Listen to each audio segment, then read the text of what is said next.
Assalamualaikum warahmatullahi wabarakatuh. Alhamdulillahirabbil alamin wa binastain ala umurnya wadin wassalatu wassalamu ala asyrofil anbiya'i wal mursalin wa ala alihi washabihi ajmain. Assalatu wassalamu ala sayyidi ya rasulullah subhanahu wa ta'ala. Alhamdulillah la nikmatul islam wal iman wa kafa bima minima. Sob, saya kan nginep di Buyan Resort ya. Cuman saya pengen kemarin tuh pengen nginep kayak di tenda-tenda. Coba kalau tenda beneran kan kedinginan gitu. Habis nginep tadi pagi-pagi saya jalan-jalan, ternyata ada sebuah restoran yang foto selfie-nya bagus, ada tempat pancing, karena kalau kita mancing di danau kan kadang dapat kadang enggak gitu, kecil-kecil lagi.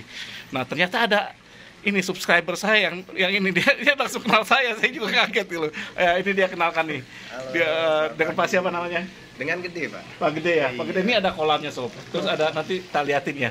Itunya tuh tenda-tendanya, bukan tenda dia, model kayak apa? Gazebo ya. Iya. Joglo ya. Kayak saung gitu. Kayak saung gitu. Nah, silakan promoin kalau bisa. Ayo. Oke. Nah, ini pemandangannya bagus sob. Tar dulu ya. Langsung gunung ya. Itu dasarnya langsung danau. Ayo ngomong. Ya, selamat pagi. Saya dari CUB, saya Gede. Dari CUB di Jalan Danau Buyan. Itu di Pancasari, tepatnya itu di Kabupaten Buleleng. Jadi gimana caranya supaya orang nggak tahu itu nggak salah? Dari pasar apa? Nah, dari Pancasari itu kurang lebih 200 meter lagi ke utara. Terus? Itu yang mungkin dekat monyet-monyet, kalau mungkin orang yang sering lewat. Oh iya, monyet-monyet ya. Nah, sebelum itu ada jalan ke kiri nanti. Ke kiri ya, terus? Iya, itu dia kurang lebih dari jalan utama ke kiri itu kurang lebih lagi 100 meteran aja, Pak. Oh nah, iya. Gitu ya. Kan mantap sob. Jadi tempatnya seperti ini. Nah, konsepnya apa ini selain restoran seperti ini? Ini konsep kalau di sini kan kadang-kadang orang itu camping, Pak. Nah, camping dengan tenda, gak semua orang itu bisa, Pak. Nah, betul. Nah, kadang dingin, kayak Oh gitu iya, kan. kalau pas Dengan orang tua atau ke anak-anak itu nggak bisa, Pak. Ah, betul. Nah, setelah itu saya bikin konsep dia biar bisa menikmati alam, tapi tempatnya itu aman juga untuk anak-anak, untuk orang tua kayak gitu. Nah, itu yang saya cari kemarin sob. Cuma kemarin saya datang situ akan ada di sana tuh ada di Buyan Resort itu ya? bukan Buyan Resort, depannya itu loh. Sebelumnya lagi ada yang cukup ini pakai camping. Itu udah penuh sob. Dan tempat kayak gini itu saya suruh booking tuh seminggu sebelumnya coba. Padahal sebagian nih kebanyakan itu pakai tenda-tenda yang saya tahu dinginnya luar biasa itu. Iya. Nah, di sini buat berapa nih? Di sini rencana saya buat 10 kamar, 10 tapi untuk sekarang ini baru selesai rampung 7 kamar, Pak. Kapan kira-kira jadi itu? Ini kurang lebih dari tanggal berapa ini? 15 Pak ya? 15 mungkin seminggu lagi sudah rampung. Seminggu lagi ya. Nah, seminggu lagi kalau mau ke sini silakan mampir ke Pak ini. Nah, itu harganya berapa gitu? Nah, untuk harga kita sama dengan harga tenda, Pak. Berapa? Nah, itu Rp250.000. Wah, murah bener. Gitu. Kalau di sana padahal bangunannya agak kecilan dikit ya, kalau saya lihat ya. Iya. Itu 300.000 per ini. Kalau tendanya 200 gitu. Ini 250.000. 250.000, Pak. Dan juga dia punya taman nanti privat. Masing-masing kamar ada taman privat. Terus ada bakaran untuk kita penghangat itu loh, Pak. Betul, kayak betul. api unggunnya itu. Api unggunnya ya. Terus yang kedua itu kita ada apa? Kolam pemancingan, kalau mau mancing silakan, langsung ada restonya silakan. Nah, kelebihannya lagi restonya di sini permanen, bagus gitu. Jadi kalau di tempat lain itu restonya masih gak permanen, kalau di sini permanen sob. Dan itu benar kalau untuk retreat enak sob, nyepi bener.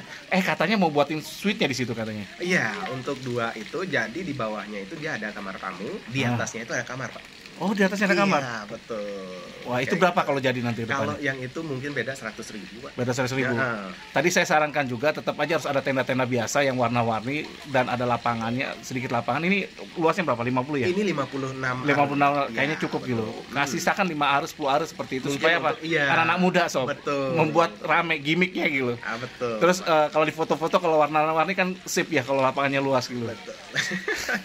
Memang rencana kayak gitu, Pak. Masukan saya terima, Pak. Iya. Nah, kamu kenal saya di mana itu awalnya? Nah, itu kemarin pas saya ini kemungkinan sih maaf aja sih. Leasing, ternyata ada masalah leasing gara-gara pandemi, Pak. Terus? Nah, terus saya cek apakah bener nggak sih untuk apa leasing itu boleh tarik paksa seperti itu. Gak boleh, gak bisa. Iya. Terus aja gimana? Nah, itu dia. Akhirnya saya lihat seperti itu. Saya nantang. Iya. Saya diambil di jalan waktu itu. Terus Terus saya nantang. nantang gimana? Nantangnya itu bahwa lu nggak boleh ngambil seperti ini. Iya, terus? Akhirnya ngeper juga, dia nantang, saya tantang juga. Nah, ternyata Sob. dia ngeper juga. Nah, kalau Anda karena kamu tahu hukumnya, Betul. berani. Tapi kalau nggak berani, terus kedua, jangan dipinjamkan ke orang lain. Betul. Jadi intinya kalau kita bawa sendiri, bukan kita yang salah, orang lain kan takut malah salahnya. Benar. Ngerti maksudnya, mentalnya nggak sekuat kita kan. Betul. Nah kalau dicek nanti, contoh leasing ya, leasing 5 tahun, Anda udah bayar 3 tahun, coba cek. Lebih besar punya leasing, duitnya apa kita jatuh saya? Benar, kita betul Pak. Kita kalau udah 3 tahun itu kita malah udah lunas, coba belum DP-nya, belum cicilannya, betul apa enggak? Jadi tanyakan ke dia, hak kita lebih besar sob, sorry kita bilang. Coba kamu hitung-hitung gitu, belajar hitung gitu. Terus yang kedua, kalau DC, kalau kita tahu hukumnya, DC itu harus ada sertifikatnya, profesinya ada. Terus lembaga aturan BI tidak bisa sembarangan, harus berbentuk PT, ada penunjukannya, dan itu bukan fotokopi sob. Biasanya kan fotokopi atau surat banyak tinggal di tanda tangan doang gitu, nggak bisa kayak gitu. Ngerti maksudnya? Jadi bukan diperbanyak di jalan, bukan. Jadi resmi deh kantornya, ada capnya gitu.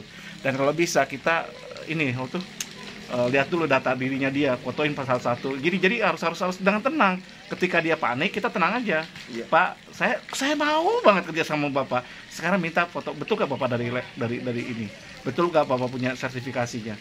Betul nggak Bapak resmi dari perusahaannya? Jangan sampai Pak kan di luar gitu. Betul. Nah, setelah itu betul nggak ada fidusianya? Dia penting tuh fidusia itu. Karena fidusia, saya ada fidusia menarik, nggak bisa juga. Fidusia kamu cek dulu, di situ ada ngecek secara fidusianya gitu. Ada linknya gitu. Nanti saya kasih tahu linknya. Jadi masuk cek fidusianya. Kalau benar memang fidusia selama kita, fidusia betul nggak kita yang tanda tangan? Karena fidusia itu harus tanda tangan di notaris daerah kita. Kadang-kadang kan nggak ada gitu. Kadang-kadang banyak yang palsuin. Udah bener semua bisa ditarik, nggak bisa juga. Kenapa? Aturan MK 2019 itu DC tidak boleh narik sembarangan, kecuali kalau kita ngomong bahwa saya tidak mampu dan saya mau mengembalikan ke Anda, itu persetujuan boleh tarik. Tapi kalau kita merasa mampu dan kita memang karena kesulitan aja, biasa nggak apa-apa, karena hutang piutang itu urusan perdata sob. Jadi kalau dia mau narik harus ada dari jurusita pengadilan, baru itu sah itu. Jadi salah kemarin ada dari polisi katanya ada berita katanya harus fidusia, segala nggak bisa sob.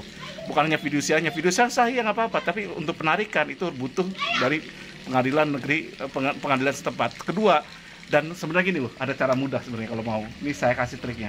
Asal kamu berani lakukan gugatan sederhana ketika dia ini. Gugatan sederhana cuma biayanya 500.000, biaya cuma 25 hari.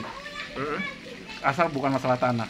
Jiper tuh di sini ya. Jadi Pak nego, kalau kamu nego kita Bapak gugat aja gugatan sederhana. Belum pernah ada leasing masuk lakukan gugatan sederhana ini. Kalau ada berani, Anda yang gugat tuh, ngerasa gimana? Saya mau gimana? Minta ke Pak Hakim, saya sudah lihat ini, saya cuma minta negosiasi gitu, seperti itu. Gitu. Itu yang nego. Terus kedua, aset tetap kita kuasai sob. Jadi semakin lama semakin asik ya. Jadi jangan aset jadi kasih, kalau udah aset dikasih selesai. 50% perjuangan ketika Anda tidak menyerahkan asetnya itu. Dan Anda salah nggak juga, karena itu masih milik Anda, meskipun ada fidusianya, kan belum ada putusan pengadilan. Benar. Suruh dia pengadilan dulu, kemana gugatan sederhana? Kenapa nggak mau gitu? Padahal sudah ada fasilitasnya. Demikian dari saya, kalau salah banyak salahnya. So, sekali lagi ya, mampir ke sini. Kalau di sini ada nomor teleponnya nggak? Ada nomor teleponnya. Berapa nomor teleponnya? Nomor teleponnya 0878 1023 4410. 4410 dengan Pak siapa? Dengan gede. Ulangi. 0878 1023 4410. Terima kasih. Kita doain ya, mudah-mudahan tempat ini barokah dan orang banyak ke sini. Terima kasih. Kenapa? Kalau kita membantu orang untuk menjadi sukses gini loh. Satu Pak Gede ya, satu lagi. Jangan, kalau kenapa saya pengen bantu orang terus apapun di saya pengen promokan. Kalau mau sukses, Anda harus memberikan jalan kesuksesan orang lain dulu. Jadi jangan menghambat. Jadi kalau kita memberikan kesuksesan orang lain, intinya apa coba? Intinya kita sendiri akan sukses gitu. Tapi kalau kita menghambat meskipun kesel, kita akan dihambat apapun. Dan ini peringatan bagi para DC segala macam-macam, debt kolektor, DC, apalagi yang sering pinjol segala macam, yang suka jelek-jelekin orang, yang menghambat kesuksesannya, malah membunuh karirnya, segala membunuh karakternya, itu bahaya gitu. Anda tidak bakal sukses selamanya, hati-hati loh. Jadi bantu kesuksesan orang lain, kita akan jadi sukses gitu. Dan kalau di Bali sob ya, lihat orang-orang dulu itu loh. Orang dulu tuh sampai orang dari Jawa pun kesini kadang dibantu loh, sampai nginepnya, tidur segala macam-macam. Saya punya ini, kenapa? Dia bantu. Akhirnya sudah ini Pak betah di sini, kalau Pak miliki rumahnya boleh Bapak cicil aja loh, coba. Karena dia kebanyakan rumah zaman dulu. Itu saking hebat, luar biasanya orang di Bali itu kebaikannya. Karena apa? Kebaikan harta itu bukan segalanya sob. Kebaikan, keberkahan itu kita dikasih panjang umur, dikasih sehat, itu luar biasa. Kalau salah, saya pasti banyak salah. Kalau kurang, banyak kurangnya. Wabillahi taufiq walhidayah. Assalamualaikum warahmatullahi wabarakatuh. Nanti ada di keterangan ya, alamatnya di sini ya. Untuk sini nomor teleponnya juga. Makasih sob, dari Bedugul.